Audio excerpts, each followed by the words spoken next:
नमस्कार विद्यार्थी मित्रांनो, आपण दैनिक चालू घडामोडीवर आधारित ही चौथी टेस्ट आज घेतली असून त्यामधील प्रश्नांचे या ठिकाणी डिस्कशन करणार आहोत।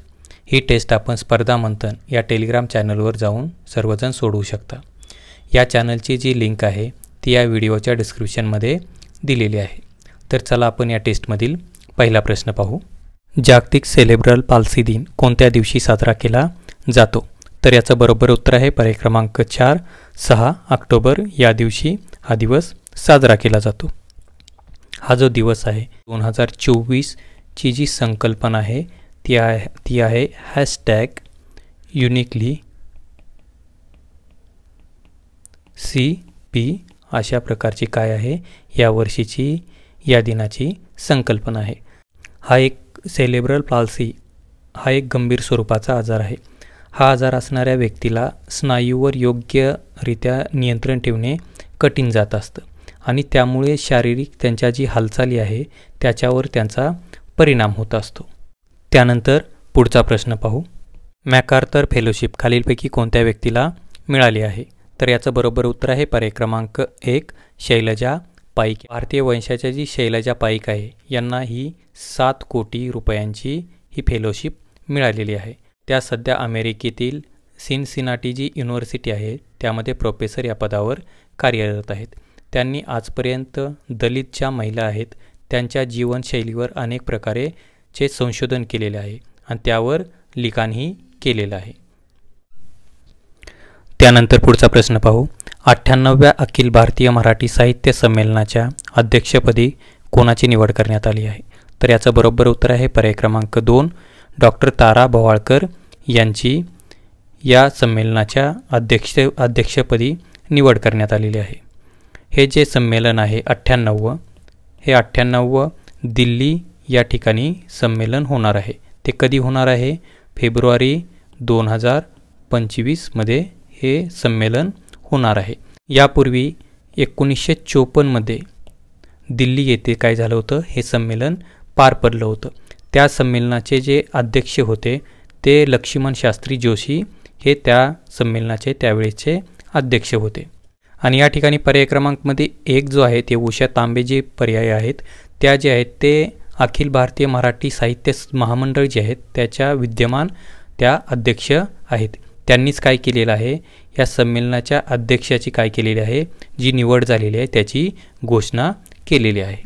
त्यानंतर पुढचा प्रश्न पाहू। इराणी क्रिकेट चषक 2024चे विजेतेपद कोणत्या संघाने मिळवले?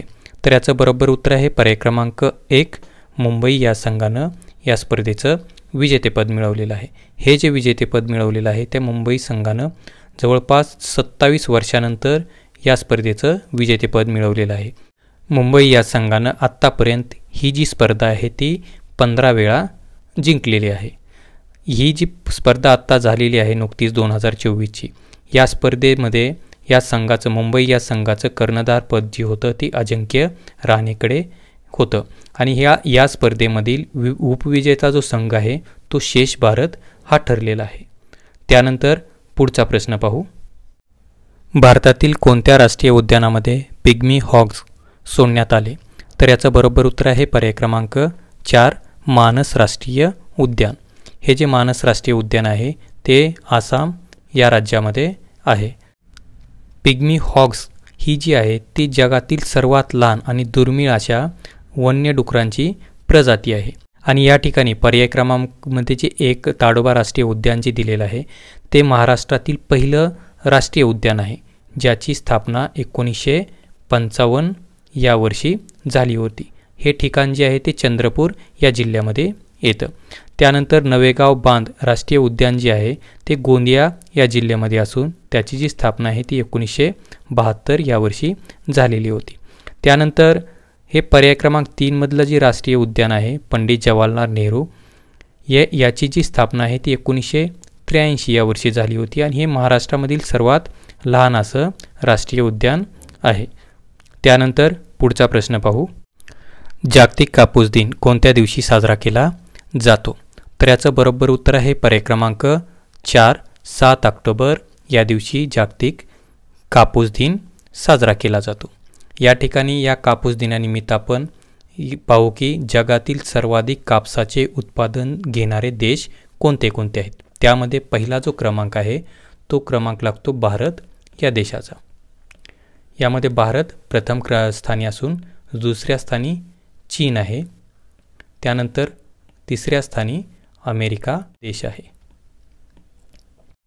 त्याचबरोबर आता या ठिकाणी भारतातील सर्वाधिक कापूस उत्पादक राज्य कोणती आहेत ते पाहू. त्यामध्ये पहिल्या क्रमांकावर आहे गुजरात. त्यानंतर दुसऱ्या स्थानी आहे महाराष्ट्र.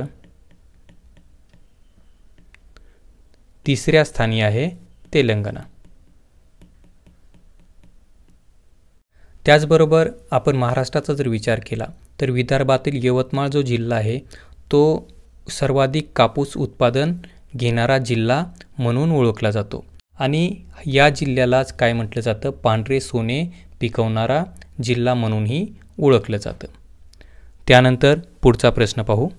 2022-23 या वर्षातील वासुदेव गायतोंडे कला जीवनगौरव पुरस्कार कोणाला जाहीर झाला.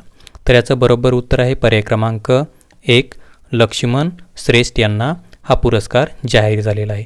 या पुरस्काराची नुकतीच घोषणा महाराष्ट्राचे उच्च व तंत्र शिक्षण मंत्री चंद्रकांत पाटील यांनी केलेली आहे.